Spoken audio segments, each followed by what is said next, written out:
ಶ್ರೀ ಗುರುಭ್ಯೋ ನಮಃ ಪರಮಗುರುಭ್ಯೋ ನಮಃ. ಶ್ರೀಮದಾನಂದತೀರ್ಥ ಭಗವತ್ಪಾದಾಚಾರ್ಯ ಗುರುಭ್ಯೋ ನಮಃ. ಹರಿ ಓಂ. ಭಕ್ತ್ಯಾ ಸ್ತುತ್ಯಾ ವಿರಕ್ತ್ಯಾ ಭಜತಮಲಜನೌನ್ನತ್ಯಭೂತ್ಯರ್ಪಕಾಯ क्षित्याम् अत्यल्पवृत्तेष्वपि भुजनकृतौन्नत्यभूत्याजकाय कर्त्रे धर्त्रे च हर्त्रे हयमुखहरये अमुत्रपात्रे नमस्ते. तस्मै कस्मैति तस्मन् मनसि धृतकथा विस्मृतौ स्मारकाय अभ्रमं भङ्गरहितं अजडं विमलं सदानन्दतीर्थमतुलं भजे तापत्रयापहम्. चित्रैः पदैश्च गम्भीरैर्वाक्यैर्मानैरखण्डितैः गुरुभावं व्यञ्जयन्ती भाति श्रीजयतीर्थवाक्. पूज्याय राघवेन्द्राय सत्यधर्मरथाय च भजतां कल्पवृक्षाय नमतां कामधेनवे. पृथ्वीमण्डलमध्यस्थाः पूर्णबोधमतानुगाः वैष्णवाः विष्णुहृदयाः तान् नमस्ते गुरून् मम. ಶ್ರೀಗುರುಭ್ಯೋ ನಮಃ. ಹರಿ ಓಂ. ಪ್ರಸ್ತುತ ಹಂಸನಾಮಕ ಪರಮಾತ್ಮನ ದಿವ್ಯ ಪರಂಪರೆಯಲ್ಲಿ ರಾಯರ ಒಂದು ಅದ್ಭುತವಾದ ಪೀಠದಲ್ಲಿ ಪ್ರಸ್ತುತ ಅಲಂಕಾರಪ್ರಾಯರಾಗಿ ವಿರಾಜಮಾನರಾದ ವಿದ್ಯಾಗುರುಗಳಾದ ಶ್ರೀ ಸುಬುಧೇಂದ್ರ ತೀರ್ಥ ಶ್ರೀಪಾದಂಗಳವರ ಪಾದಕಮಲಗಳಲ್ಲಿ ಅನಂತಾನಂತ ಭಕ್ತಿಪೂರ್ವಕ ನಮಸ್ಕಾರಗಳನ್ನು ಸಮರ್ಪಣೆ ಮಾಡ್ತಾ, ಗುರುಸಾರ್ವಭೌಮ ಸಂಸ್ಕೃತ ವಿದ್ಯಾಪೀಠ ರಾಯಚೂರು ಅವರ ವತಿಯಿಂದ ಹರಿದಾಸರು ಕಂಡ ಶ್ರೀಮದಾಚಾರ್ಯರು ಎಂಬುವ ವಿಷಯದಲ್ಲಿ ಪ್ರಾಣೇಶದಾಸರು ಆಚಾರ್ಯರನ್ನು ಹನುಮಾವತಾರದಲ್ಲಿ ಮತ್ತು ಭೀಮಾವತಾರದಲ್ಲಿ ಮತ್ತು ಮಧ್ವಾಚಾರ್ಯರ ಅವತಾರದಲ್ಲಿ 3 ಅವತಾರಗಳಲ್ಲಿ ಅವರನ್ನು ತುಂಬ ಸೊಗಸಾಗಿ ಅವರನ್ನು ಕೊಂಡಾಡಿದ್ದಾರೆ. ಹರಿದಾಸರು ಕಂಡ ಆಚಾರ್ಯರು ಎಂಬ ವಿಷಯ ಯಾಕೆ ಅಷ್ಟು ಸ್ವಾರಸ್ಯಪ್ರಾಯ ಅಂತಂದರೆ, ದಾಸರನ್ನು ಒಂದು ಬಾರಿ ನಾವು ಕವಿಗಳಿಗೆ ಹೋಲಿಸಿದಾಗ, ಒಂದು ಕವಿಗಳನ್ನು ಉದ್ದೇಶ ಮಾಡಿಕೊಂಡು ಹೇಳೋದಾದರೆ ಒಂದು ಮಾತು ಶಾಸ್ತ್ರದಲ್ಲಿ ಮತ್ತು ಆ ಸಾಹಿತ್ಯದ ಪ್ರಪಂಚದಲ್ಲಿ ನಾವು ಕಾಣುವುದಕ್ಕೆ ಸಿಗತ್ತೆ. ಏನು ಅಂತಂದರೆ, ರವಿ ಕಾಣದಿದ್ದದ್ದನ್ನು ಕವಿ ಕಂಡ ಅಂತ. ಸೂರ್ಯ ಅವನ ಪ್ರಕಾಶ ಎಲ್ಲಿಗೆ ಹೋಗೋದಿಲ್ಲವೋ ಅಂಥ ಕಡೆಯೂ ಕೂಡ ಕವಿಯ ಮನಸ್ಸು ಎನ್ನುವಂಥದ್ದು ಹೋಗುತ್ತೆ ಅಂತ. ಹಾಗಾಗಿ ಏನು ರವಿ ಕಾಣುವುದಿಲ್ಲವೋ ಅಂಥದ್ದನ್ನು ಕೂಡ ಕವಿ ಕಂಡು, ಆ ಕವಿ ತನ್ನ ಸುಂದರವಾದಂತಹ ಮಾತುಗಳಿಂದ, ರಚನೆಯಿಂದ ಆ ಒಂದು ಸನ್ನಿವೇಶವನ್ನು ವರ್ಣನೆ ಮಾಡ್ತಾನಂತೆ. ಹಾಗೆ ಪ್ರಾಣೇಶದಾಸರು ಮಧ್ವಾಚಾರ್ಯರನ್ನು 3 ಅವತಾರಗಳಲ್ಲೂ ಕೂಡ ವಿಶೇಷ ಅವರ ಭಕ್ತಿ ಅನುಸಂಧಾನಾದಿಗಳಿಂದ ಕಂಡು, ಶಾಸ್ತ್ರ ವೇದಾಂತಗಳ ಪರಿಚಯದಿಂದ ಅವರ ಗುಣಗಳನ್ನು ತಿಳಿದು, ಯಾವ ಯುಗದಲ್ಲಿ ಯಾವ ವಿಧವಾದ ಎಷ್ಟು ಭಕ್ತಿಯು ಅತಿಶಯೋಪವೇತವಾದಂತಹ ಸೇವೆಯನ್ನು ಭಗವಂತನಿಗೆ ನೆರವೇರಿಸಿದರು, ಎಲ್ಲ ವಿಷಯವನ್ನು ತುಂಬ ಸ್ಪಷ್ಟವಾಗಿ ಅದ್ಭುತವಾಗಿ ಅವರ ರಚನೆಯಲ್ಲಿ ನಮಗೆ ತಿಳಿಸ್ಕೊಡ್ತಾ ಇದ್ದಾರೆ. ಅವರ ರಚನೆಯ ಪ್ರಾರಂಭ ಆನಂದ ತೀರ್ಥರೆಂಬೋ ಅರ್ಥೀಯಪ್ಪೆಸರುಳ್ಳ ಗುರುಮಧ್ವ ಮುನಿರಾಯ ಅಂಥೇಳಿ ಪ್ರಾರಂಭ ಆಗತ್ತೆ. ಆ ಸಂಗೀತವಾದರೂ ಕೂಡ ಆ ಸಾಲುಗಳ ಒಂದು ಅರ್ಥವನ್ನು, ಆ ಒಂದು ಕಥೆಯ ಹಿನ್ನೆಲೆಯನ್ನು ಇವತ್ತಿನ ಈ ಯಾವ ಹರಿದಾಸರು ಕಂಡ ಮಧ್ವಾಚಾರ್ಯರು ಎಂಬುವಂತಹ ಶೀರ್ಷಿಕೆಯ ಅಡಿಯಲ್ಲಿ ತಿಳಿಯುವ ಪ್ರಯತ್ನವನ್ನು ಯಥಾಮತಿಯಾಗಿ ನಾವೆಲ್ಲರೂ ಕೂಡ ಸೇರಿ ಮಾಡೋಣ. ಆನಂದ ತೀರ್ಥರೆಂಬೋ ಅರ್ಥಿಯ ಪೆಸರುಳ್ಳ ಗುರುಮಧ್ವ ಮುನಿರಾಯ, ಏನೆಂಬೆ ನಾ ನಿನ್ನ ಕರುಣಕ್ಕೆ ಎಣೆಗಾಣೆ ಗುರುಮಧ್ವ ಮುನಿರಾಯ. ಆನಂದ ತೀರ್ಥರೆಂಬೋ ಅರ್ಥಿಯ ಪೆಸರುಳ್ಳ ಗುರುಮಧ್ವ ಮುನಿರಾಯ, ಏನೆಂಬೆ ನಾ ನಿನ್ನ ಕರುಣಕ್ಕೆ ಎಣೆಗಾಣೆ ಗುರುಮಧ್ವ ಮುನಿರಾಯ. ಎಷ್ಟು ಸೊಗಸಾಗಿ ಪಲ್ಲವಿಯಲ್ಲಿ ಆಚಾರ್ಯರನ್ನ ಪ್ರಾರ್ಥನೆ ಮಾಡ್ತಾ ಇದ್ದಾರೆ, ಆಚಾರ್ಯರನ್ನ ಹೇಗೆ ವರ್ಣನೆ ಮಾಡ್ತಾ ಇದ್ದಾರೆ. ಆನಂದ ತೀರ್ಥರೆಂಬೋ ಅರ್ಥೀಯ ಪೆಸರುಳ್ಳ ಗುರು ಮಧ್ವ ಮುನಿರಾಯ. ಇಲ್ಲಿ ಆಚಾರ್ಯರನ್ನ ಕೊನೆಗೆ ಗುರುಗಳಾದ ಮಧ್ವಮುನಿಗಳು ಮತ್ತು ರಾಯರು ಅಂದರೆ ಜ್ಯೇಷ್ಠರು ಅಂತ. ಇಲ್ಲಿ ಗುರುಗಳು ಮತ್ತು ಗುರು ಮಧ್ವ ಮುನಿ ರಾಯ ಈ ರೀತಿಯಾಗಿ ಅವರನ್ನು ಹೊಗಳ್ತಾ ಅವರಿಗೆ ಏನಂತ ಹೆಸರಿದೆ ಆಚಾರ್ಯರಿಗೆ ಅಂತಂದರೆ, ಆನಂದ ತೀರ್ಥರೆಂಬೋ ಅರ್ಥೀಯ ಪೆಸರುಳ್ಳ. ಆಚಾರ್ಯರಿಗೆ ಮಧ್ಯಗೇಹ ಭಟ್ಟರ ಒಂದು ಮನೆಯಲ್ಲಿ ಅವತಾರ ಮಾಡಿದಾಗ ಅವರಿಗೆ ಆನಂದ ತೀರ್ಥ ಅಂತ ನಾಮಕರಣವನ್ನು ಮಾಡ್ತಾರೆ. ಆನಂದ ತೀರ್ಥರು ಅಂತ ನಾಮಕರಣವನ್ನು ಮಾಡಿದಾಗ ಅಂದರೆ ಅವರ ಆಶ್ರಮದ ನಾಮ, ಅವರ ಆ ಮಧ್ಯಗೇಹ ಭಟ್ಟರ ಮನೆಯಲ್ಲಿ ಅವತಾರ ಮಾಡಿದಾಗ ಅವರಿಗೆ ವಾಸುದೇವ ಅಂಥೇಳಿ ಹೆಸರನ್ನು ಇಡ್ತಾರೆ. ಆಶ್ರಮದ ಮತ್ತೊಂದು ನಾಮಧೇಯ ಆನಂದ ತೀರ್ಥರು ಅಂಥೇಳಿ. ಹೀಗೆ ಆನಂದ ತೀರ್ಥರು ಅಂಥೇಳಿ ಅವರಿಗೆ ಯಾಕೆ ನಾಮಕರಣವನ್ನು ಮಾಡಿದರು ಅಂತಂದರೆ, ಆನಂದ ನಾಮಕನಾದ ಭಗವಂತನ ಆನಂದ ಅಭಿವ್ಯಕ್ತಿಯನ್ನು ಮಾಡಿಸುವ ಶಾಸ್ತ್ರಗಳನ್ನು, ವೇದವ್ಯಾಸ ದೇವರ ಸೂತ್ರಗಳಿಗೆ ಸರಿಯಾದ ಭಾಷ್ಯೆಯನ್ನು ರಚನೆ ಮಾಡಿ ಸರಿಯಾದ ಅರ್ಥವನ್ನು ಪ್ರಕಟಗೊಳಿಸಿ ನಮ್ಮಲ್ಲಿ ಸಜ್ಜನರಿಗೆ ಆನಂದದಾಯಕವಾದ ಕರ್ಮಗಳನ್ನು, ಲೋಕ ಕಲ್ಯಾಣಾತ್ಮಕವಾದಂತಹ ಕರ್ಮಗಳನ್ನು ಅವರು ಮಾಡಿರುವುದರಿಂದ, ಅವರಿಗೆ ಆನಂದ ಶಾಸ್ತ್ರಗಳನ್ನು ರಚನೆ ಮಾಡಿರುವುದರಿಂದ ಆನಂದ ತೀರ್ಥ ಅಂಥೇಳಿ ಅವರಿಗೆ ನಾಮಕರಣವನ್ನು ಮಾಡಿದ್ದಾರೆ. ಗುರುಗಳು ಆ ನಾಮಕರಣವನ್ನು ಮಾಡಿದ್ದಾರೆ. ಅವರನ್ನು ಆನಂದ ತೀರ್ಥರು ಅಂತಲೂ ಕೂಡ ಕರೀತಾರೆ. ಹಾಗಾಗಿ ಆನಂದ ತೀರ್ಥರೆಂಬ ಅರ್ಥೀಯ ಪೆಸರುಳ್ಳ ಗುರು ಮಧ್ವ ಮುನಿರಾಯ. ಹಾಗಾಗಿ ಅಂತಹ ಆನಂದ ತೀರ್ಥರೆಂಬುವಂತಹ ಹೆಸರುಳ್ಳಂತಹ ಗುರುಗಳಾದ ಮಧ್ವ ಮುನಿರಾಯರೇ, ಏನೆಂಬೆ ನಾನಿನ್ನ ಕರುಣಕ್ಕೆ ಎಣಗಾಣೆ ಗುರು ಮಧ್ವ ಮುನಿರಾಯ. ಏನಂತ ಹೊಗಳ್ಬೇಕಪ್ಪ, ನಿನ್ನನ್ನು ಸ್ತೋತ್ರ ಮಾಡಬೇಕು, ನಿನ್ನ ಗಾನ ಮಾಡಬೇಕು, ನಿನ್ನನ್ನು ಧ್ಯಾನ ಮಾಡಬೇಕು ಅಂತಂದರೆ ಒಂದು ವಿಷಯದ ಮೇಲೆ ನಾವು ಸಾಮಾನ್ಯವಾಗಿ ಏನಾದರೂ ಒಬ್ಬರ ಬಗ್ಗೆ ಹೊಗಳಬೇಕು ಅಂತಂದರೆ ಸುಮ್ಮನೆ ಸಾಮಾನ್ಯವಾಗಿ ಆ ವ್ಯಕ್ತಿಯನ್ನು ಸುಮ್ಮನೆ ಹೊಗಳೋದಿಲ್ಲ.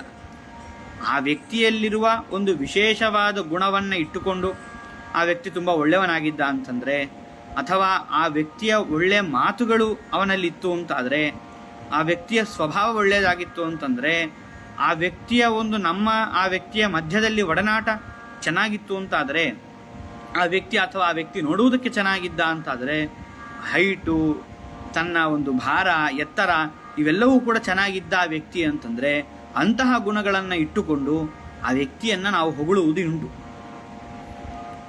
ಆದರೆ ಆಚಾರ್ಯರನ್ನ ಏನಂತ ಹೊಗಳಬೇಕು? ಅವರು ಎತ್ತರದಲ್ಲಾಗಿರಬಹುದು, ಲಕ್ಷಣಗಳಲ್ಲಾಗಿರಬಹುದು, ಅಥವಾ ಅವರ ಬಣ್ಣದಲ್ಲಾಗಿರಬಹುದು, ಅವರು ತೋರುವ ವಿಧಾನ ಆಗಿರಬಹುದು, ಅವರು ನಡ್ಕೊಳ್ಳುವಂತಹ ಒಂದು ಸೂಕ್ಷ್ಮವಾದ ಮತ್ತು ಸೌಹಾರ್ದದ ಪದ್ಧತಿಯಾಗಿರಬಹುದು, ಮತ್ತು ಅವರು ವಿಷಯವನ್ನು ತಿಳಿಸಿಕೊಡುವ ರೀತಿ ಬಗೆಯಾಗಿರಬಹುದು, ಎಲ್ಲವನ್ನೂ ನೋಡಿದಾಗ ಯಾವ ವಿಧವಾಗಿ ಒತ್ತಡವನ್ನು ಇಟ್ಟುಕೊಂಡು ಆ ವಿಷಯವನ್ನು ನಮಗೆ ತಿಳಿಸಲೇಬೇಕು ಅಂಥೇಳಿ ಕುತ್ತಿಗೆ ಹಿಡಿದು ತಿಳಿಸುವಂತಹ ರೀತಿಯಲ್ಲಿ ಅವರ ಮಾತುಗಳನ್ನು ನಾವು ಕಾಣುವುದಕ್ಕೆ ಎಂದಿಗೂ ಸಾಧ್ಯ ಇಲ್ಲ. ಭಗವಂತನ ಮಹಿಮೆಯನ್ನು ಅತಿ ಸುಲಭವಾಗಿ ನಾವೇ ಇಷ್ಟಪಟ್ಟು ಅಧ್ಯಯನ ಮಾಡಿ ಅವರ ಮಾತುಗಳಿಂದ ಪ್ರಭಾವಿತರಾಗಿ ಕೆಟ್ಟ ಮಾರ್ಗವನ್ನು ಬಿಟ್ಟು ಒಳ್ಳೆಯ ಮಾರ್ಗಕ್ಕೆ ಹೋಗುವ ರೀತಿಯಲ್ಲಿ ಆಚಾರ್ಯರ ಮಾತು, ಆಚಾರ್ಯರ ರಚನೆಯ ಶೈಲಿ ಇವೆಲ್ಲವನ್ನು ಕೂಡ ನಾವು ಕಾಣುವುದಕ್ಕೆ ಸಾಧ್ಯ. ಇವೆಲ್ಲ ಯಾರಿಗೋಸ್ಕರ ಆಚಾರ್ಯರು ರಚನೆ ಮಾಡಿದ್ದಾರೆ?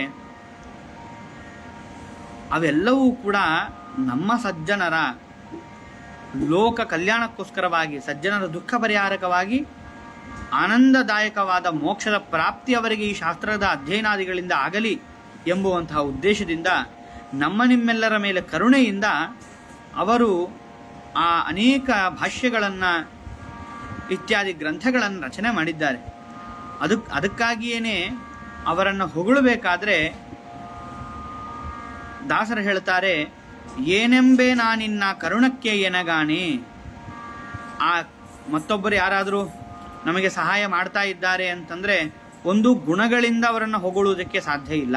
ನಮಗೆ ಅಷ್ಟೊಂದು ಗುಣಗಳ ಪರಿಚಯ ಅವರ ಹತ್ರ ನಮಗೆ ಇಲ್ಲ. ನಾವು ಅವರಿಗಿಂತಲೂ ಕೂಡ ಕನಿಷ್ಠರು. ಹಾಗಾಗಿ ಅವರನ್ನು ಏನಂತ ನಾವು ತಿಳ್ಕೊಂಡು ಹೊಗಳಬೇಕು, ಏನಂತ ಸ್ತೋತ್ರ ಮಾಡಬೇಕು ಅನ್ನುವ ಒಂದು ವಿಷಯ. ಇನ್ನೊಂದೇನು ಅಂತಂದರೆ, ಆಚಾರ್ಯರ ಕರುಣೆ ಎನ್ನುವಂಥದ್ದು ನಮ್ಮ ಮೇಲೆ ಅಪಾರವಾಗಿ ಇದೆ. ಆ ಕರುಣೆ ಎಂಥದ್ದು ಅಂತಂದರೆ ಎಣೆಗಾಣೆ. ಎಣೆ ಅಂತಂದರೆ ಒಂದು ಪರಿಮಿತಿ. ಮತ್ತೊಬ್ಬರ ಇವಾಗ ನಾವು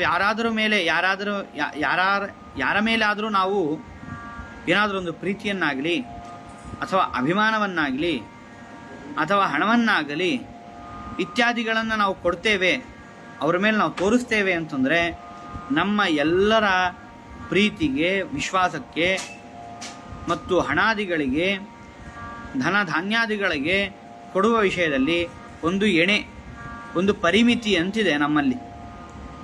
ಆ ಪರಿಮಿತಿಯನ್ನು ಮೀರಿ ನಾವು ಯಾವುದೇ ಕೆಲಸಗಳನ್ನು ನಾವು ಮಾಡೋದೇ ಇಲ್ಲ. ನಮ್ಮ ಒಂದು ಕಟ್ಟುನಿಟ್ಟುಗಳು ಅಂತ ಒಂದು ನಾವು ಹಾಕ್ಕೊಂಡಿರ್ತೇವೆ, ಅದನ್ನು ಮೀರಿ ನಾವು ಯಾವ ಕೆಲಸವನ್ನು ಮಾಡೋದಿಲ್ಲ. ಆದರೆ ಆಚಾರ್ಯರು ಹಾಗಲ್ಲ. ಅವರಿಗೆ ಯಾವುದೇ ವಿಧವಾದಂತಹ ಪರಿಮಿತಿ ಇತ್ಯಾದಿಗಳು ಯಾವುದೂ ಇಲ್ಲ. ಅವರ ಕರುಣಕ್ಕೆ, ಅವರು ಮಾಡುವ ನಮ್ಮ ಆಶೀರ್ವಾದದ ವಿಷಯದಲ್ಲಿ ಯಾವುದೇ ವಿಧವಾದಂತಹ ಸಂಶಯವಾಗಲಿ ಅಥವಾ ಅನಿರ್ಧಾರವಾಗಲಿ ಮತ್ತೊಂದು ಮುಗದೊಂದು ಯಾವುದೇ ವಿಷಯಗಳನ್ನು ನಾವು ಅವರ ಅನುಗ್ರಹದಲ್ಲಿ ಕಾಣುವುದಕ್ಕೆ ಸಿಗೋದಿಲ್ಲ. ಹಾಗಾಗಿ ಆನಂದ ತೀರ್ಥರೆಂಬೋ ಅರ್ಥಿಯ ಪೆಸರುಳ್ಳ ಗುರುಮಧ್ವ ಮುನಿರಾಯ, ಏನೆಂಬೆ ನಿನ್ನ ಕರುಣಕ್ಕೆ ಎಣೆಗಾಣೆ ಗುರುಮಧ್ವ ಮುನಿರಾಯ. ಮುಂದೆ ವಿಶೇಷವಾಗಿ ವರ್ಣನೆ ಮಾಡ್ತಾ ಇದ್ದಾರೆ. ಅದೇ ಏನು ಕರುಣೆ, ಆಚಾರ್ಯರ ಕರುಣೆ ಎನ್ನುವುದನ್ನು ನಿರೂಪಣೆ ಮಾಡ್ತಾ ಇದ್ದಾರೆ. ಬೇಸರದೆ ಸರ್ವರೋಳು ಶ್ವಾಸ ಜಪಗಳ ಮಾಡಿ ಗುರುಮಧ್ವ ಮುನಿರಾಯ, ಶಿಶಗರ್ಪಿಸುತ್ತ ನಿನ್ನ ದಾಸರನ್ನೋ ಸಲಹಿದೆ ಗುರುಮಧ್ವ ಮುನಿರಾಯ. ಬೇಸರದಿ ಸರ್ವರೋಳು, ಬೇಸರದೆ ಸರ್ವರೋಳು ಶ್ವಾಸ ಜಪಗಳ ಮಾಡಿ ಗುರುಮಧ್ವ ಮುನಿರಾಯ. ಏನು ಆಚಾರ್ಯರ ಕರುಣೆ ಅಂತಂದರೆ, ಆಚಾರ್ಯರ ಕರುಣೆ ನಮಗೆ ಎಂಥದ್ದು ಅಂತಂದರೆ, ಬೇಸರದೆ ಸರ್ವರೋಳು ಶ್ವಾಸ ಜಪಗಳ ಮಾಡಿ ಗುರುಮಧ್ವ ಮುನಿರಾಯ.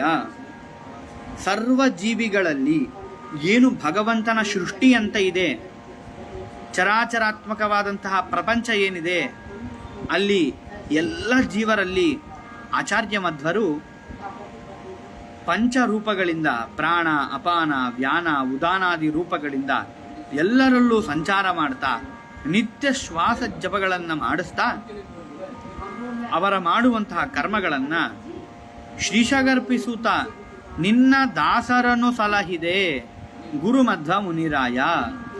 ಎಲ್ಲ ಕರ್ಮಗಳನ್ನು ಭಗವಂತನಿಗೆ ಅರ್ಪಣೆ ಮಾಡ್ತಾ ಆ ದಾಸರನ್ನು, ಸಜ್ಜನರನ್ನು ಸಲಹುತ್ತಾ ಅವರನ್ನು ರಕ್ಷಣೆ ಮಾಡ್ತಾ ಅವರನ್ನು ಅನುಗ್ರಹ ಮಾಡ್ತಾ ಇರುವವರು ಯಾರು ಅಂತಂದರೆ ಗುರು ಮಧ್ವ ಮುನಿರಾಯ. ಇದರಲ್ಲಿ ಮಹತ್ತರವಾದಂತಹ ವಿಶೇಷ ಏನು ಅಂತಂದರೆ, ನಾವು ನಿತ್ಯದಲ್ಲಿ ಯಾವುದೇ ವಿಧವಾದ ಕಷ್ಟವನ್ನು ಅನುಭವಿಸದಲೇನೆ, ನಮಗೆ ತಿಳಿಯದಲೇನೆ ಮಧ್ವಾಚಾರ್ಯರು ಮುಖ್ಯಪ್ರಾಣದೇವರು ನಮ್ಮಿಂದ ಪುಣ್ಯಕರ್ಮಗಳನ್ನು ಮಾಡಿಸ್ತಾ ಭಗವಂತನಿಗೆ ಆ ಪುಣ್ಯಕರ್ಮಗಳನ್ನು ನಮ್ಮ ಪ್ರತಿನಿಧಿಗಳಾಗಿ ನಿಂತುಕೊಂಡು ಅದನ್ನು ಸಮರ್ಪಣೆ ಮಾಡ್ತಾ ಆ ಬಂದ ಸಮರ್ಪಣೆಯ ಪುಣ್ಯವನ್ನು ಅವರು ಯಾವುದೇ ವಿಧವಾದ ಯತ್ಕಿಂಚಿತ್ ಪುಣ್ಯವನ್ನು ಅಪೇಕ್ಷೆ ಪಡೆದಲೇನೆ ಎಲ್ಲ ಪುಣ್ಯವನ್ನು ನಮಗೆ ಧಾರೆ ಎರೆದು ಕೊಟ್ಟು ನಮ್ಮನ್ನು ಉದ್ಧಾರ ಮಾಡ್ತಾ ಇದ್ದಾರೆ.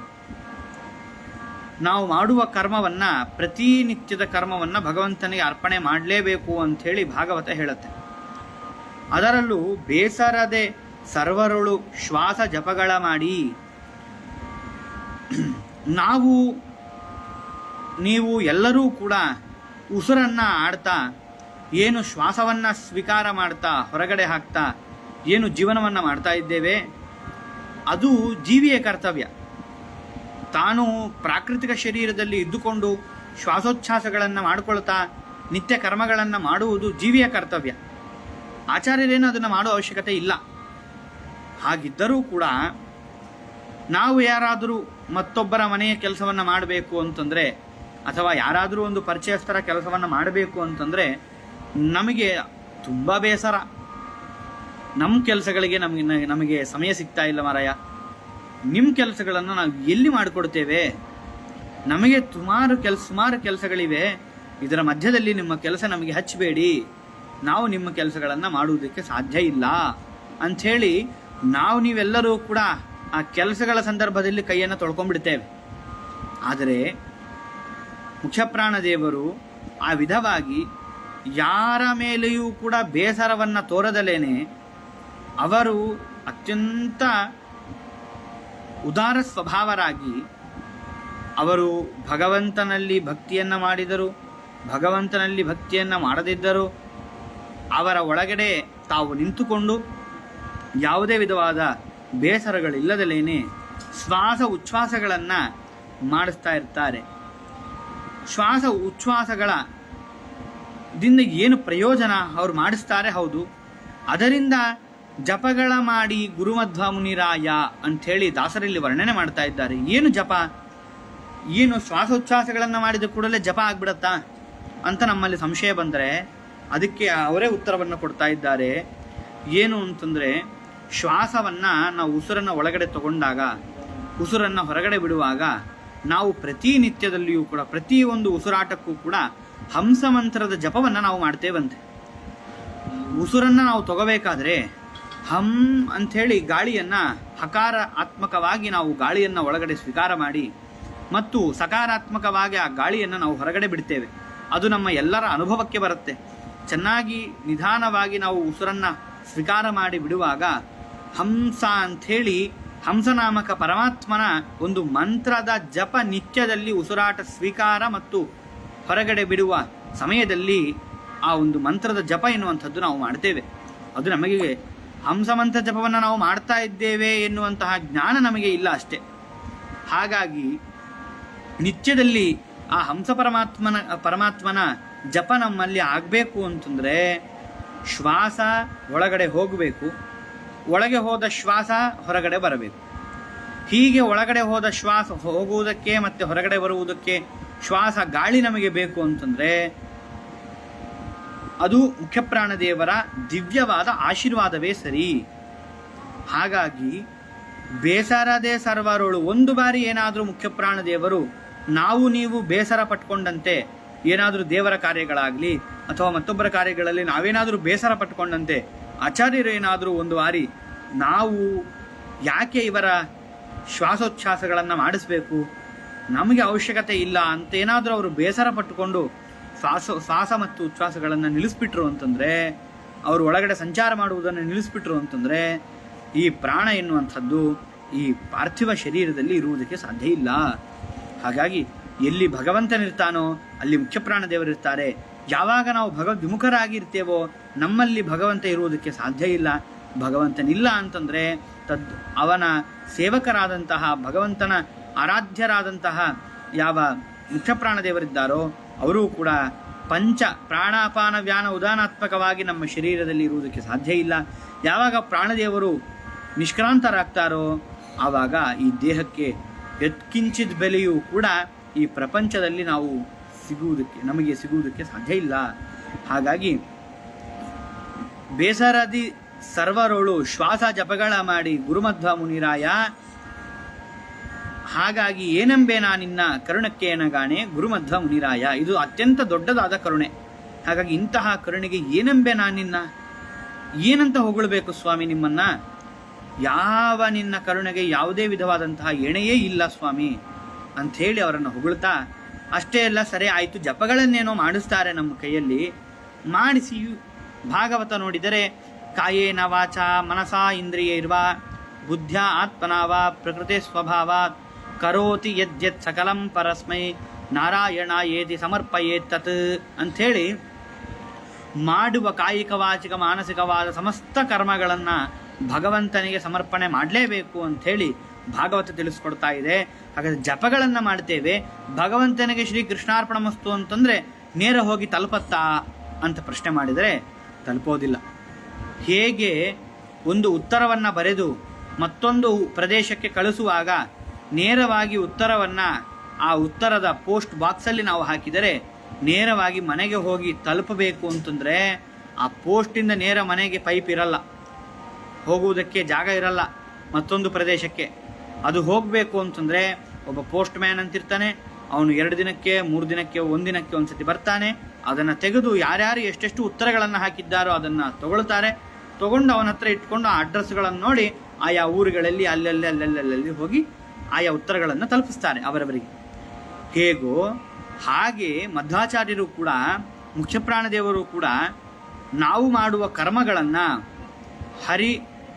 ಗುರುವಂತರ್ಗತ ಭಾರತೀರಮಣ ಮುಖ್ಯಪ್ರಾಣಾಂತರ್ಗತ ಸೀತಾಪತಿ ಶ್ರೀ ರಾಮಚಂದ್ರಾಯ ನಮಃ ಸಮರ್ಪಯಾಮಿ ಕೃಷ್ಣಾರ್ಪಣಮಸ್ತು ಅಂತ ನಾವು ಭಗವಂತನಿಗೆ ಸಮರ್ಪಣೆ ಮಾಡಿದಾಗ ಆವಾಗ ಮಧ್ಯದಲ್ಲಿ ಮುಖ್ಯಪ್ರಾಣದೇವರು ಬಂದು ನಾವು ಮಾಡಿದ ಕರ್ಮಗಳನ್ನು ಗುರುವಂತರ್ಗತರಾಗಿ ನಿಂತುಕೊಂಡು ಅದನ್ನು ಸ್ವೀಕಾರ ಮಾಡಿ ತಸ್ಮಿನ್ ಅಪೋ ಮಾತರಿಶ್ವಾ ದಧಾತಿ ಅಂತ ಹೇಳಿ ತಸ್ಮಿನ್ ಆ ಭಗವಂತನಿಗೆ ಈ ಮುಖ್ಯಪ್ರಾಣದೇವರು ನಾವು ಮಾಡುವ ಎಲ್ಲ ಕರ್ಮಗಳನ್ನು ತಗೊಂಡು ಹೋಗಿ ಇಂತಹ ವ್ಯಕ್ತಿ ಇಂತಹ ಕರ್ಮಗಳನ್ನು ಮಾಡಿ ನಿನಗೆ ಸಮರ್ಪಣೆ ಮಾಡಿದ್ದಾರೆ ಅಂಥೇಳಿ ತಗೊಂಡು ಹೋಗಿ ಭಗವಂತನಿಗೆ ಸಮರ್ಪಣೆ ಮಾಡ್ತಾರಂತೆ. ಮಾಡಿದಾಗ ಆವಾಗ ಭಗವಂತ ಕೊಡುವ ಆ ಸಮರ್ಪಣೆಯ ಒಂದು ಪುಣ್ಯದ ಫಲವನ್ನು ಆಚಾರ್ಯರು ಗುರುವಂತರ್ಗತರಾಗಿ ನಿಂತುಕೊಂಡು ನಮ್ಮಲ್ಲಿ ಆಶೀರ್ವಾದವನ್ನು ಮಾಡುವವರಾಗ್ತಾರೆ. ಹಾಗಾಗಿ ಮಾಡಿದ ಎಲ್ಲ ಕರ್ಮಗಳನ್ನು ಶ್ರೀಶಗರ್ಪಿಸುತ್ತ ನಿನ್ನ ದಾಸರನ್ನು ಸಲಹಿದೆ. ಅದಕ್ಕೆ ನೋಡ್ರಿ, ನಾವು ಮಾಡುವ ಕರ್ಮಗಳನ್ನು ಶ್ರೀಶನಿಗೆ ಭಗವಂತನಿಗೆ ಅವುಗಳನ್ನು ಸಮರ್ಪಣೆ ಮಾಡ್ತಾ ನಮ್ಮನ್ನು ಭಗವಂತನ ಅನುಗ್ರಹವನ್ನು ನಮಗೆ ತಲುಪಿಸ್ತಾ ಅವರ ಅನುಗ್ರಹವನ್ನೂ ಮಾಡ್ತಾ ನಮ್ಮನ್ನು ರಕ್ಷಣೆ ಮಾಡುವವರು ಗುರು ಮಧ್ವ ಮುನಿರಾಯ. ಯಾರವರು ಅಂತಂದರೆ ಗುರುಗಳಾದ ಮಧ್ವ ಮುನಿರಾಯರು ಅಂಥೇಳಿ ಇಲ್ಲಿ ವರ್ಣನೆ ಮಾಡ್ತಾ ಇದ್ದಾರೆ. ಈಗ ಇಷ್ಟೆಲ್ಲ ಹೇಳಿ ಹನುಮಂತ ದೇವರು ಹೇಗೆ ಭಗವಂತನ ಸೇವೆಯನ್ನು ರಾಮದೇವರ ಸೇವೆಯನ್ನು ನೆರವೇರಿಸಿದರು ಅಂತಂದರೆ, ಅಂದು ಹನುಮಂತನಾಗಿ ಬಂದು ಸುಗ್ರೀವನಿಗೆ ಗುರುಮಧ್ವ ಮುನಿರಾಯ ಅಂದವಾದ ಪದವಿತ್ತ ಆನಂದದಿಂದ ಸಲಹಿದೆ ಗುರುಮಧ್ವ ಮುನಿರಾಯ. ಅಂದು ಹನುಮಂತನಾಗಿ ಬಂದು ಸುಗ್ರೀವನಿಗೆ ಗುರುಮಧ್ವ ಮುನಿರಾಯ. ವಾಯುದೇವರು ಹನುಮಂತರಾಗಿ ಅವತಾರ ಮಾಡಿ ಆ ಯಾವ ಅರಣ್ಯದಲ್ಲಿ ಸುಗ್ರೀವ ತನ್ನ ಅಣ್ಣನಾದ ವಾಲಿಯ ಒಂದು ದೌರ್ಜನ್ಯಕ್ಕೆ ಒಳಗಾಗಿ ವಾಲಿಯಿಂದ ಅತ್ಯಂತ ಹೋರಾಟವನ್ನು ಮಾಡಿ ಗೆಲ್ಲದೆ ಅವನ ರಾಜ್ಯವನ್ನು ಉಳಿಸಿಕೊಳ್ಳದೆ ಅವನಿಂದ ಹಿಂಸಿತನಾಗಿ ದುಃಖದಲ್ಲಿ ಇದ್ದಾಗ ಆವಾಗ ಹನುಮಂತ ದೇವರ ಪರಿಚಯ ಎನ್ನುವಂಥದ್ದು ಸುಗ್ರೀವನಿಗೆ ಆಗತ್ತೆ. ಸುಗ್ರೀವನಿಗೆ ಆದಾಗ ಅದೇ ಸಮಯದಲ್ಲಿ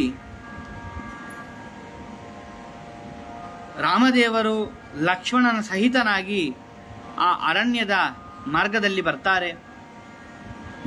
ಆಗ ಯಾಕೆ ಅಂತಂದರೆ, ಏನು ಹಿಂದೆ ಸೀತಾದೇವಿಯನ್ನು ರಾವಣ ಅಪಹರಣೆ ಮಾಡಿಕೊಂಡು ಲಂಕಾಪಟ್ಟಣಕ್ಕೆ ಕರೆದುಕೊಂಡು ಹೋಗ್ತಾನೆ, ಅಲ್ಲಿಂದ ಲಂಕೆಯಿಂದ ಸೀತೆಯನ್ನು ರಕ್ಷಣೆ ಮಾಡಿ ಕರೆದುಕೊಂಡು ಬರಲು ಸುಗ್ರೀವನನ್ನು ಭೇಟಿಯಾಗಿ ಆ ಸುಗ್ರೀವನ ದೊಡ್ಡದಾದ ಕಪಿಯ ಸೈನ್ಯವನ್ನು ಜೊತೆ ಮಾಡಿಕೊಂಡು ದೊಡ್ಡದಾದ ಯುದ್ಧವನ್ನೇ ಆಡಿ ಸೀತೆಯನ್ನು ಕರೆದುಕೊಂಡು ಬರಬೇಕು ಅಂಥೇಳಿ ಸುಗ್ರೀವನ ಒಂದು ಬಂಧುತ್ವವನ್ನು, ಸಖತ್ವವನ್ನು ಬೆಳೆಸಿ ಆ ಕಪಿಗಳನ್ನು ಕರೆದುಕೊಂಡು ಹೋಗಬೇಕು ಎಂಬುವಂತಹ ಉದ್ದೇಶದಿಂದ ರಾಮ ಲಕ್ಷ್ಮಣರಿಬ್ಬರೂ ಕೂಡ ಆ ಮಾರ್ಗದಲ್ಲಿ ಸುಗ್ರೀವನನ್ನು ಉದ್ದೇಶ ಮಾಡಿಕೊಂಡು ಸಂಚಾರ ಮಾಡ್ತಾ ಇರ್ತಾರೆ.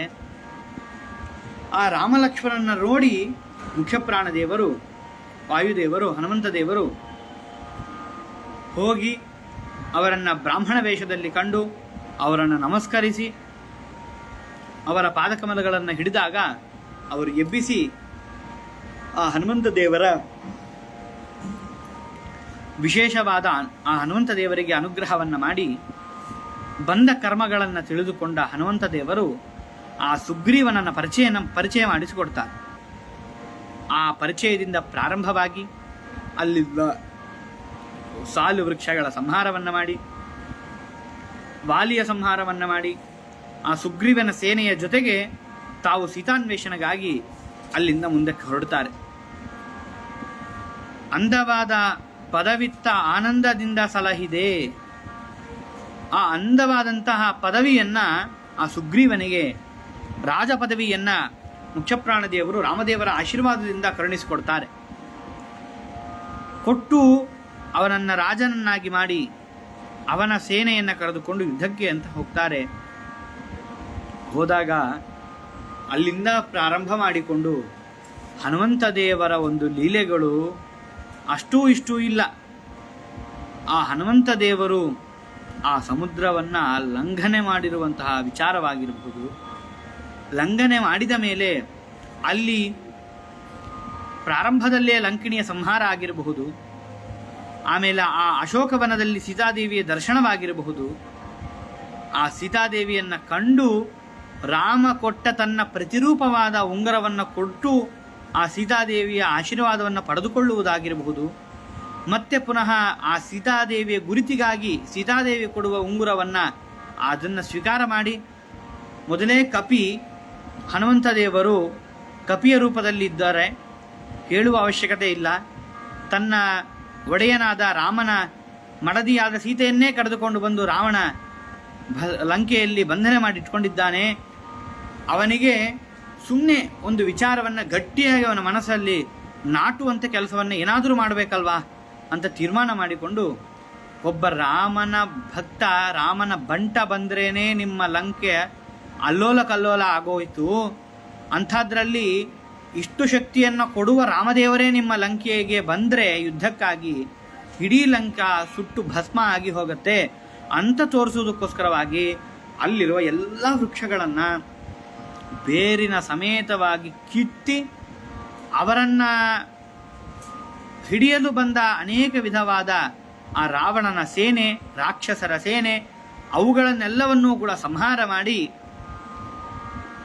ರಾವಣಿಗೆ ಇದು ಕೇವಲ ಒಂದು ಕಪಿಗೆ ಎಷ್ಟು ಶಕ್ತಿ ಇದೆ ಅಂತಂದರೆ, ರಾಮ ಸೇವಕನಾದ ಕಪಿಗೆ ಎಷ್ಟು ಶಕ್ತಿ ಇತ್ತು ಅಂತಾದರೆ, ಇನ್ನು ಆ ಕಪಿಗೆ ಒಡೆಯನಾದ ರಾವಣಿಗೆ ಇನ್ನಷ್ಟು ಶಕ್ತಿ ಇರಬಾರ್ದು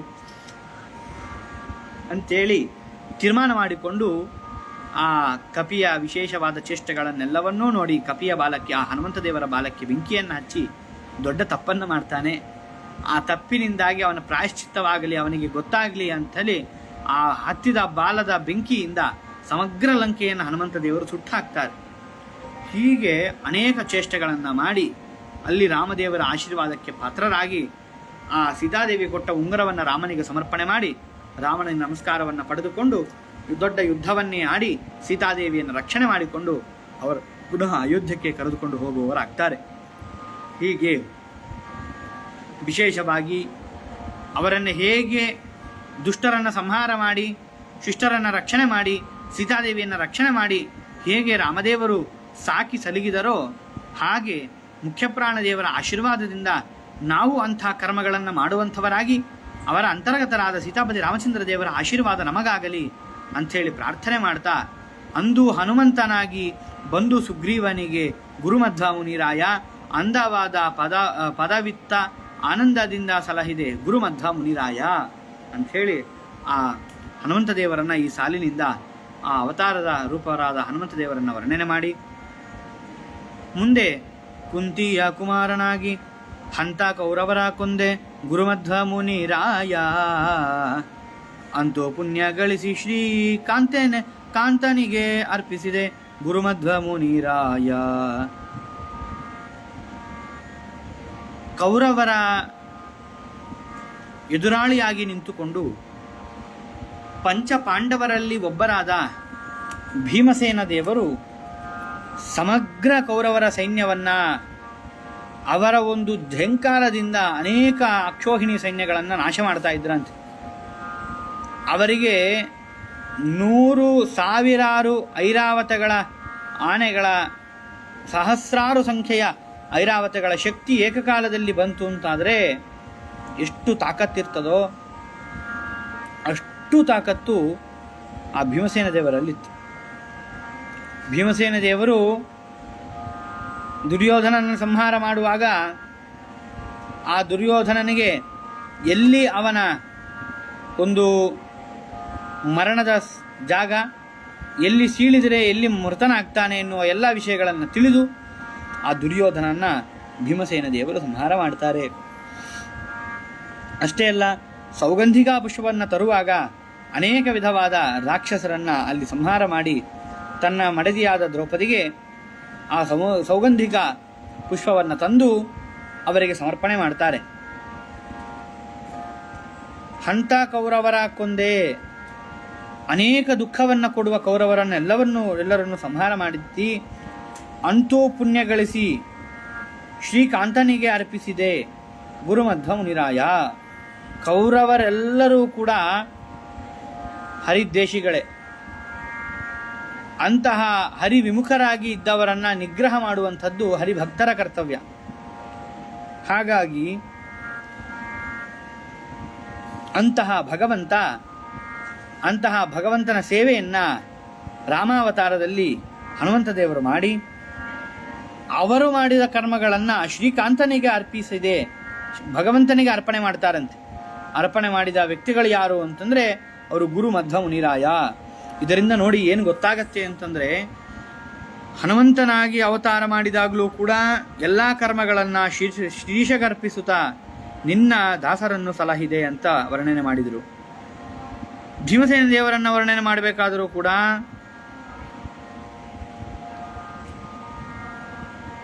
ಅಂದವಾದ ಅಂತೂ ಪುಣ್ಯವ ಗಳಿಸಿ ಶ್ರೀಕಾಂತನಿಗೆ ಅರ್ಪಿಸಿದೆ ಎನ್ನುವ ಪದವನ್ನು ನಾವು ನೋಡಬೇಕಾಗತ್ತೆ. ಇಲ್ಲೂ ಕೂಡ ಎರಡೂ ಕಡೆಯಲ್ಲೂ ಕೂಡ ಮಧ್ವಾಚಾರ್ಯರು ಅವರು ಏನೇ ಕರ್ಮಗಳನ್ನು ಮಾಡಿದರೂ ಕೂಡ ಶ್ರೀಕಾಂತನಿಗೆ ಅರ್ಪಿಸಿದೆ, ಭಗವಂತನಿಗೆ ಅರ್ಪಣೆ ಮಾಡಿ ಅವರು ಮುಂದೆ ಹೋಗ್ತಾ ಇದ್ರಂತೆ. ಇಷ್ಟು ವಿಶೇಷ ಆ ಮಧ್ವಾಚಾರ್ಯರ ಒಂದು ಅವತಾರ ತ್ರಯಗಳಲ್ಲಿ ನಾವು ಕಾಣುವುದಕ್ಕೆ ಸಾಧ್ಯವಾಗುತ್ತೆ. ಹಾಗಾಗಿ ಇಷ್ಟರವರೆಗೆ ಆ ಭೀಮಸೇನ ದೇವರ ಚರಿತ್ರೆಯನ್ನು ಹೇಳಿ ಮತ್ತೆ ಆಚಾರ್ಯರ ಚರಿತ್ರೆಗೆ ಬರ್ತಾ ಇದ್ದಾರೆ. ಅದ್ವೈತರನ್ನು ಕಾದಿ ಗೆದ್ದು ನಿನ್ನ ಭಕ್ತರಿಗೆ ಗುರುಮಧ್ವ ಮುನಿರಾಯ, ಶುದ್ಧ ತಾತ್ಪರ್ಯ ವಾಕ್ಯ ಪದ್ಧತಿಯ ತೋರಿಸಿದೆ ಗುರುಮಧ್ವ ಮುನಿರಾಯ. ಅದ್ವೈತರನ್ನು ಕಾದಿ ಗೆದ್ದು ನಿನ್ನ ಭಕ್ತರಿಗೆ, ಭಗವದ್ಭಕ್ತರು ಮುಖ್ಯಪ್ರಾಣದೇವರ ಭಕ್ತರು ಅಂತ ನಾವೆಲ್ಲ ಏನಿದ್ದೇವೆ, ನಮಗೆ ಯಾವುದು ಸರಿಯಾದ ಭಗವತ್ ಪ್ರತಿಪಾದಕವಾದ ಶಾಸ್ತ್ರ, ಯಾವುದು ಭಗವತ್ ಪ್ರತಿಪಾದಕವಾದ ಶಾಸ್ತ್ರ ಅಲ್ಲ ಅಂತ ತಿಳಿಸೋದಕ್ಕೋಸ್ಕರವಾಗಿ ಆ ಏನು ವೇದವ್ಯಾಸ ದೇವರು ರಚಿತವಾದಂತಹ ಸೂತ್ರಗಳೇನಿದೆ, ಆ ಸೂತ್ರಗಳು ಅತ್ಯಂತ ತಪ್ಪಾದ ಅರ್ಥಗಳಿಂದ ಗರ್ಭಿತವಾಗಿ ಮೇಲ್ನೋಟಕ್ಕೆ ಮೇಲೆಗಳ ಕಾಣ್ತಾ ಇದೆ. ಹಾಗಾಗಿ ಅದರ ಅರ್ಥ ಅದಲ್ಲ, ಆ ಅರ್ಥವನ್ನು ಹೀಗೆ ತಿಳ್ಕೋಬೇಕು ಅಂಥೇಳಿ ಅದ್ವೈತರು ಮಾಡಿದ ಎಲ್ಲ ಶಾಸ್ತ್ರದ ಅರ್ಥಗಳನ್ನು ನಿರಾಕರಣೆ ಮಾಡಿ ಅವರು ಭಗವತ್ಪರವಾದಂತಹ ಎಲ್ಲ ಪದಾರ್ಥಗಳ ಅರ್ಥವನ್ನು ಅವರು ರಚನೆ ಮಾಡಿದ ಎಲ್ಲ ಕರ್ಮಗಳನ್ನು ಶುದ್ಧ ತಾತ್ಪರ್ಯ ವಾಕ್ಯ ಪದ್ಧತಿಯ ತೋರಿಸಿದೆ. ಅಷ್ಟೇ ಅಲ್ಲ, ಶುದ್ಧವಾದ ಮಹಾಭಾರತ ತಾತ್ಪರ್ಯ ನಿರ್ಣಯ ಆಗಿರಬಹುದು ಅಥವಾ ಶ್ರೀಮದ್ ಭಾಗವತ ತಾತ್ಪರ್ಯ ನಿರ್ಣಯವಾಗಿರಬಹುದು, ಇವುಗಳನ್ನು ರಚನೆ ಮಾಡಿ ಪದ್ಧತಿಯ ತೋರಿಸಿದೆ. ಅಂದರೆ ಇವಾಗ ಸುಮಾರು ಜನಕ್ಕೆ ಸುಮಾರು ವಿಧವಾದಂತಹ ಮಹಾಭಾರತಗಳಲ್ಲಿ ಸಂಶಯ ಅಥವಾ ಭಾಗವತಾದಿ ಗ್ರಂಥಗಳಲ್ಲಿ ಸಂಶಯ ಇವೆಲ್ಲವೂ ಕೂಡ ಬರಬಹುದು. ಆದರೆ ಆ ಎಲ್ಲಗಳು ಪರಿಹಾರಕವಾಗಿ ಈ ಭಗವಂತನ ಮಧ್ವಾಚಾರ್ಯರ ಆರಾಧನೆಯನ್ನು ಮಾಡಬೇಕು. ಮಾಡಿದಾಗ ಅವ್ರೇನು ಮಾಡ್ತಾರೆ, ಅದ್ವೈತಾರನೋಕಾದಿ ಗೆದ್ದು ನಿನ್ನ ಭಕ್ತರಿಗೆ. ಹಾಗಾಗಿ ಅಂತಹ ಅದ್ವೈತ ಮತಗಳನ್ನೆಲ್ಲವನ್ನೂ ಧ್ವಂಸ ಮಾಡಿಕೊಳ್ತಾ ಇದು ಸರಿಯಲ್ಲ ಇದು ಸರಿಯಲ್ಲ ಅಂತ, ಈ ಮತ ಸರಿಯಲ್ಲ ಅಂಥೇಳಿ ಮತಗಳನ್ನು ನಿರಾಕರಣೆ ಮಾಡಿಕೊಳ್ತಾ ಗೆದ್ದು ಆ ಮತಗಳ ಮೇಲೆ ಆ ವ್ಯಕ್ತಿಗಳ ಮೇಲೆ ಗೆದ್ದು ಅಲ್ಲಿಂದ ನಿನ್ನ ಭಕ್ತರಿಗೆ ಶುದ್ಧ ತಾತ್ಪರ್ಯ ವಾಕ್ಯ ಪದ್ಧತಿಯ ತೋರಿಸಿದೆ. ಹಾಗಾಗಿ ನಿನ್ನ ಭಕ್ತರು ಅಂತ ಯಾರಿರ್ತಾರೋ ಅವರಿಗೆ ಶುದ್ಧವಾದ ತಾತ್ಪರ್ಯಾದಿಗಳನ್ನು ಅಂದರೆ ಮಹಾಭಾರತ ತಾತ್ಪರ್ಯನೀಯ ಭಾಗವತ ತಾತ್ಪರ್ಯನೀಯಗಳನ್ನು ತೋರಿಸಿ ಅವರನ್ನು ಉದ್ಧಾರ ಮಾಡಿದವರಂಥವರಾಗಿದ್ದಾರೆ. ಹಾಗಾಗಿ ಶುದ್ಧ ತಾತ್ಪರ್ಯ ವಾಕ್ಯ ಪದ್ಧತಿಯ ತೋರಿಸಿದೆ ಗುರುಮಧ್ವಮುನಿರಾಯ. ಗುರು ಪ್ರಾಣೇಶ ವಿಠಲ ಪರನೆಂದು ದಂಗುರವ ಗುರುಮಧ್ವಮುನಿರಾಯ. ಗುರು ಪ್ರಾಣೇಶ ವಿಠಲ ಪರನೆಂದು ದಂಗುರವ ಗುರುಮಧ್ವಮುನಿರಾಯ. ಶುದ್ಧ ಸಾರಿ ಸಜ್ಜನರಿಗೆ ಹರಿಯ ಲೋಕ ತೋರಿಸಿದೆ ಗುರುಮಧ್ವಮುನಿರಾಯ. ನೋಡ್ರಿ, ಗುರು ಪ್ರಾಣೇಶ ವಿಠಲ ಪರನೆಂದು ಡಂಗುರವ. ಭಗವಂತ ಪ್ರಾಣೇಶ ವಿಠಲನೇನಿದ್ದಾನೆ ಅವನು ಸರ್ವೋತ್ತಮ, ಅವನೇ ಪರ ಶ್ರೇಷ್ಠ ಅಂಥೇಳಿ ಆಚಾರ್ಯರು ಅವರನ್ನು ಸಾರ್ತಾ ಇದ್ದಾರೆ. ಹನುಮನಾಗಿ, ಭೀಮನಾಗಿ, ಮುಖ್ಯಪ್ರಾಣದೇವರಾಗಿ ಮತ್ತು ಮಧ್ವರಾಗಿ ಈ ಪದ್ಧತಿಯನ್ನು ಯಾರು ಆಚರಣೆ ಮಾಡ್ತಾರೋ, ಅವರು ತೋರಿಸಿಕೊಟ್ಟ ಪದ್ಧತಿಯನ್ನು ಯಾರು ಆಚರಣೆ ಮಾಡ್ತಾರೋ ಅವರು ಗುರು ಪ್ರಾಣೇಶ ವಿಠಲನ ಅನುಗ್ರಹಕ್ಕೆ ಪಾತ್ರರಾಗ್ತಾರೆ. ಇಲ್ಲಿ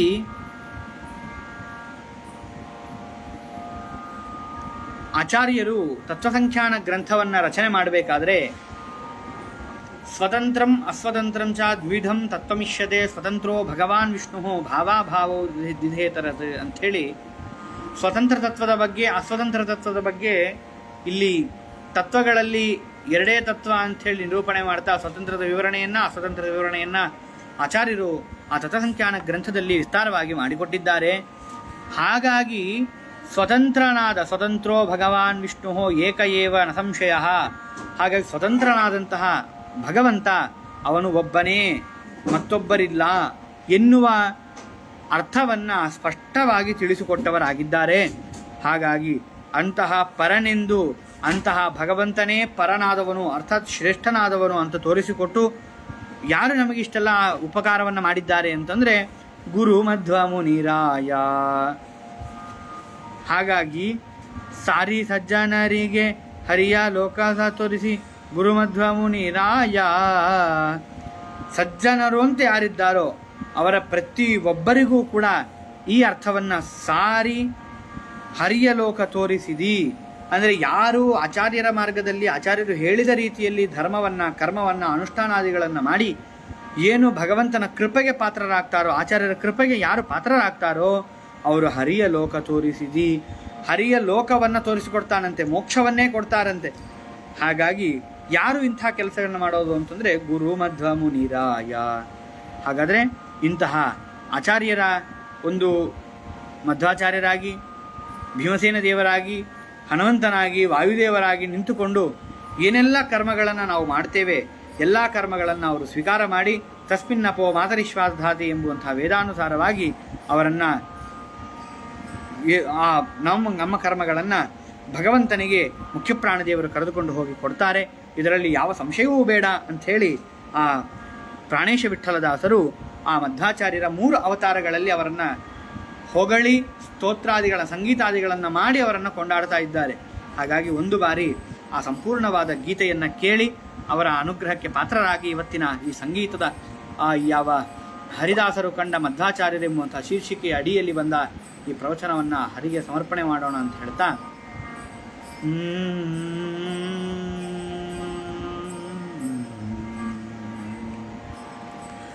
ಆನಂದ ತೀರ್ಥರೆಂಬ ಅರ್ಥಿಯ ಪೆಸರುಳ್ಳ ಗುರುಮಧ್ವ ಮುನಿರಾಯ. ಏನೆಂಬೆನ ನಿನ್ನ ಕರುಣಕ್ಕೆ ಎಣೆಗಾಣೆ ಗುರುಮಧ್ವ ಮುನಿರಾಯ.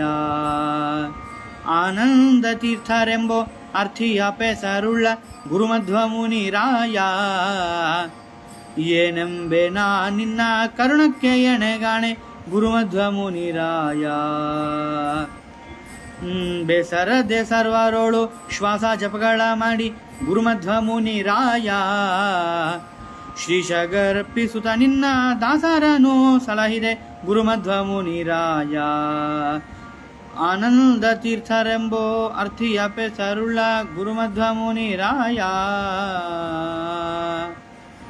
ಅಂದು ಹನುಮಂತನಾಗಿ ಬಂದು ಸುಗ್ರೀವನಿಗೆ ಗುರುಮಧ್ವ ಮುನಿರಾಯ. ಅಂದವಾದ ಪದವಿತ್ತಾನಂದದಿಂದದಿ ಸಲಹಿದೆ ಗುರುಮಧ್ವ ಮುನಿರಾಯ. ಶ್ರೀಮದಾನಂದ ತೀರ್ಥರೆಂಬೋ ಅರ್ಥಿಯ ಪೆಸರುಳ್ಳ ಗುರುಮಧ್ವ ಮುನಿರಾಯ. ಏನಂಬೆನ ನಿನ್ನ ಕರುಣಕ್ಕೆ ಎಣಗಾಣೆ ಗುರುಮಧ್ವ ಮುನಿರಾಯ. ಕುಂತಿಯ ಕುಮಾರನಾಗಿ ಹಂತ ಕೌರವರ ಕೊಂದೆ ಗುರುಮಧ್ವ ಮುನಿರಾಯ. ಅಂತೂ ಪುಣ್ಯ ಗಳಿಸಿ ಶ್ರೀಕಾಂತೆಗೆ ಅರ್ಪಿಸಿದೆ ಗುರುಮಧ್ವ ಮುನಿರಾಯ. ಗುರುಮಧ್ವ ಮುನಿರಾಯ.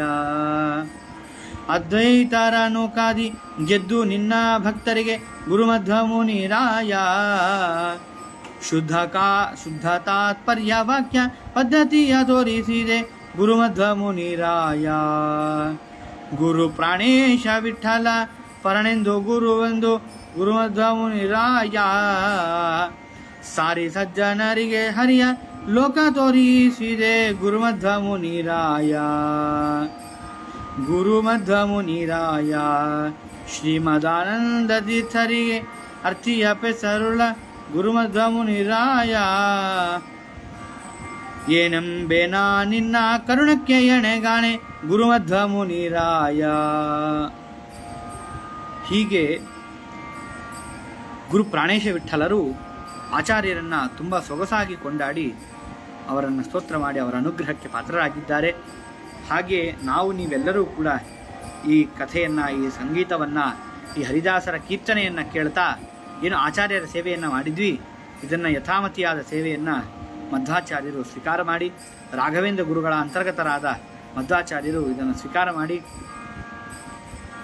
ವಿಶೇಷವಾದ ಅನುಗ್ರಹವನ್ನು ಅವರ ಉಪಾಸ್ಯ ಮೂರ್ತಿಯಾದ ಮೂಲರಾಮಚಂದ್ರ ದೇವರ ಪಾದಕಮಲಗಳಲ್ಲಿ ಸಮರ್ಪಣೆ ಮಾಡಿ ಅವರಲ್ಲಿ ಪ್ರಾರ್ಥಿಸಿ ನಮ್ಮನ್ನೆಲ್ಲರನ್ನೂ ಕೂಡ ಉದ್ಧರಿಸಬೇಕು ಅಂಥೇಳಿ ಮನಸ್ಸಲ್ಲಿ ಪ್ರಾರ್ಥನೆ ಮಾಡಿಕೊಳ್ತಾ ಎಲ್ಲ ಮಾತುಗಳನ್ನು ಗುರುಗಳ ಅಂತರ್ಗತರಾಗಿ ಮುಖ್ಯಪ್ರಾಣದೇವರ ಅಂತರ್ಗತರಾಗಿ ಏನು ಮುಖ್ಯಪ್ರಾಣದೇವರ ಒಂದು ನಾಮಾತ್ಮಕವಾದಂತಹ ಒಂದು ಆನಂದ ತೀರ್ಥರು ಎಂಬುವಂತಹ ಹೆಸರು ಏನಿದೆ ಅದು ನಮಗೂ ಕೂಡ ಆನಂದವನ್ನು ಉಂಟು ಮಾಡಲಿ ಅಂತ ಮನಸ್ಸಲ್ಲಿ ಪ್ರಾರ್ಥನೆ ಮಾಡಿಕೊಳ್ತಾ ಸರ್ವೇ ಜನಾಃ ಸುಖಿನೋ ಭವಂತು, ಸಮಸ್ತ ಸನ್ಮಂಗಳಾನಿ ಭವಂತು. ಕಾಯೇನ ವಾಚಾ ಮನಸಾ ಇಂದ್ರಿಯರ್ವಾ ಬುದ್ಧ್ಯ ಆತ್ಮನಾ ವಾ ಪ್ರಕೃತಿ ಸ್ವಭಾವ ಕರೋಮಿ ಯದ್ ಸಕಲಂ ಪರಸ್ಮೈ ನಾರಾಯಣ ಸಮರ್ಪಯಾಮಿ. ಶ್ರೀಕೃಷ್ಣಾರ್ಪಣಮಸ್ತು.